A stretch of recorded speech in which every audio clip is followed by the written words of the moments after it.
歡迎來到新興消息頻道，請訂閱頻道，所以大家不要錯過當天最熱門的新聞。我們今天的時事通訊包括以下內容：王一博、趙麗穎雙線爆發，當流量退場，真正的王炸才剛剛開始。在這個被信息洪流包圍的時代，觀眾的注意力往往轉瞬即逝，可總有一些作品像暗夜中悄然點亮的燈火，不張揚卻足夠堅定地吸引目光。也總有一些演員在流量與實力的交匯處，慢慢走出屬於自己的軌跡。王一博與趙麗穎正是這樣兩顆在不同軌道上發光，卻同樣耀眼的星辰。當《風起洛陽》上線的那一刻，許多觀眾或許並未預料到，它會成為點燃市場的一把火。古裝劇在經歷了長時間的審美疲勞之後，終於迎來了一次真正意義上的復甦。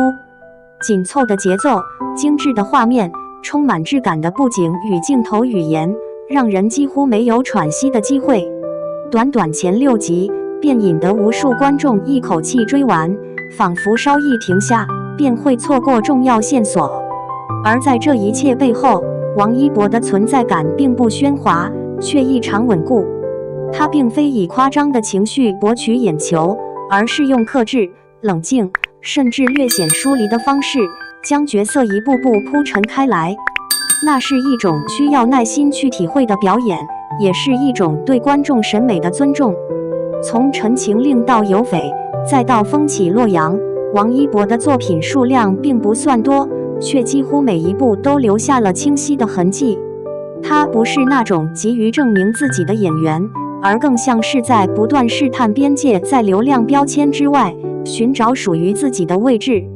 風起洛陽並非傳統意義上的個人英雄劇，角色的光芒並非集中於一人。但正因如此，王一博的表演顯得尤為珍貴。他願意成為整體的一部分，而非強行凸顯自我。這種選擇在當下顯得難得。也正是這種安靜的力量，讓觀眾在不知不覺中被說服。幾乎在同一時間，趙麗穎帶着她的全新作品《誰是兇手》正式上線。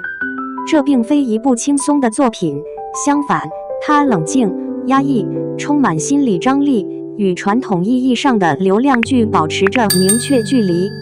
作為85後小花中的代表人物，趙麗穎早已無需用熱度證明自己。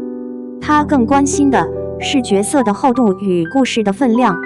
誰是兇手從一樁16年前的連環命案切入，心理學家、警察與警校實習生3條線索彼此交織，看似清晰，卻暗藏迷霧。故事並不急於給出答案，而是不斷拋出疑問，讓觀眾在不安與好奇之間徘徊。劇集最引人入勝之處在於它並未簡單地劃分好人與壞人。3位核心人物表面上都站在正義的一側，可他們的內心卻各自藏着無法言說的秘密。警官冷小兵看似正直可靠，卻在關鍵時刻放走了真正的兇手。實習警員夏目帶着不為人知的目的踏入調查，精神狀態本就搖搖欲墜。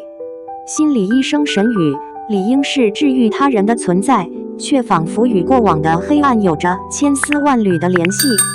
他們彼此牽制，彼此懷疑，卻又不得不合作。這種關係本身便是一種極具張力的存在。誰是兇手的預告片並未依賴大量暴力或驚悚音效來制造刺激，他選擇了一條更為克制的道路，用人物關係，用對話，用沉默去構建緊張感。一句滿身是血的身影，一個未被解釋的眼神，一句意味深長的台詞，便足以讓人心生寒意。這種留白式的表達，讓恐懼不再是外在的，而是慢慢滲入觀眾內心。看完預告後，許多觀眾的第一反應並非刺激，而是想知道接下來會發生什麼。這是一種難得的體驗。它不強迫你被震撼，而是邀請你參與思考；不急於給出結論，而是耐心鋪陳因果。也正因如此，這部作品顯得格外真誠。王一博與趙麗穎分別在古裝權謀與現代懸疑的領域中交出了屬於自己的答卷。他們的作品風格迥異，卻共同指向一個方向：內容至上，表演為本。在流量易逝的當下，這樣的選擇或許並不輕鬆，卻足夠長久。當鏡頭拉遠，當熱度褪去，真正留下的往往不是一時的喧囂，而是角色本身。那些在黑暗中掙扎的靈魂，那些未被說出口的秘密，那些看似平靜卻暗流洶湧的瞬間，才是作品真正的重量。或許這正是觀眾願意停下來觀看的原因，因為在這些故事裡，我們看到的不只是角色，還有人在命運面前努力保持清醒與善良的模樣。一部作品真正成功的標誌，從來不只是播放量與熱搜，而是當角色走出屏幕，悄然住進觀眾心裡。無論是《風起洛陽》中冷靜內斂、步步為營的角色，還是《誰是兇手》裡層層剝開人性陰影的複雜人物，他們都不再只是劇情工具，而是有血有肉、有掙扎、有遺憾的存在。許多觀眾在彈幕中寫道：“不是被嚇到，而是被吸進去。”這種沉浸感，正是當下觀眾最為真實的體驗。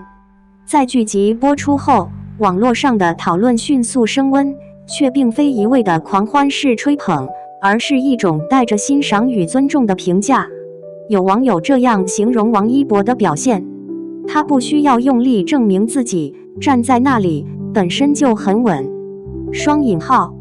也有人感慨，王一博現在給人的感覺是在認真對待每一個角色，而不是追着熱度跑。雙引號。這種評價遠比簡單的爆或不爆來的珍貴。而在《誰是兇手》播出後，趙麗穎的名字再次頻繁出現在討論區，不少觀眾留言表示，趙麗穎選劇本的眼光真的很準，她已經不需要少女濾鏡了，這種沉穩的角色反而更迷人。雙引號。這些聲音像是一種溫柔卻堅定的肯定，在社交平台上，恭喜祝賀成為高頻詞彙。有人為劇集成績感到驕傲，也有人為演員的成長而感動。恭喜王一博，又一部站得住腳的作品。趙麗穎真的走在一條越來越清晰的路上，祝賀她。雙引號。這些祝福並不浮誇，卻飽含善意。他們來自一路陪伴的觀眾，也來自那些曾經懷疑，如今被說服的人。值得注意的是，無論是風起洛陽還是誰是兇手，都沒有刻意迎合快餐式審美。他們選擇相信觀眾的耐心，也尊重故事本身的節奏。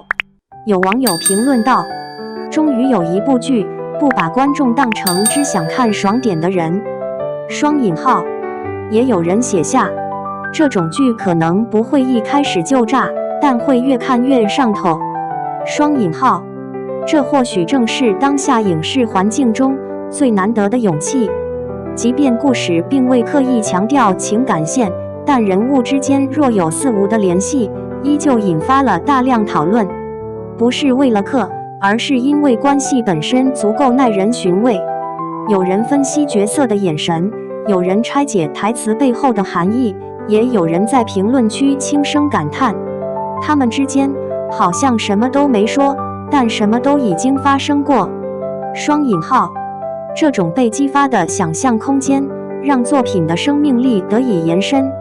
從彈幕與長評中不難發現，觀眾正在變得越來越寬容而理性。他們不再苛求完美，而是更關注作品是否真誠。有瑕疵，但很用心，看得出來是想講好一個故事。雙引號。這些評價或許正是創作者最希望聽到的聲音。當我們回望這兩部作品的熱度軌跡，會發現一個有趣的現象：他們並非依靠單一爆點取勝，而是在口碑的積累中慢慢發酵。這是一個屬於耐心的時代，也是一個重新相信好內容的時代。當然，沒有人否認演員的外形優勢，但真正讓人停下來的，從來不是好看，而是值得看。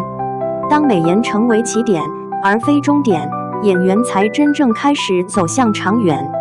結語：在祝福聲中繼續前行，故事還未結束，討論仍在繼續。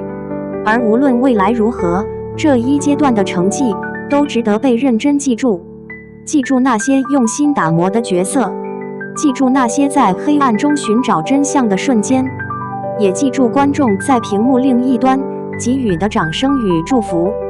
或許多年之後，當我們再回看這一時期的作品，會發現，真正留下來的不是熱搜截圖，而是那份在浮躁時代中依然願意慢慢講故事的誠意。祝賀所有為作品付出的人，也祝願每一位演員都能在自己的道路上走得更穩、更遠。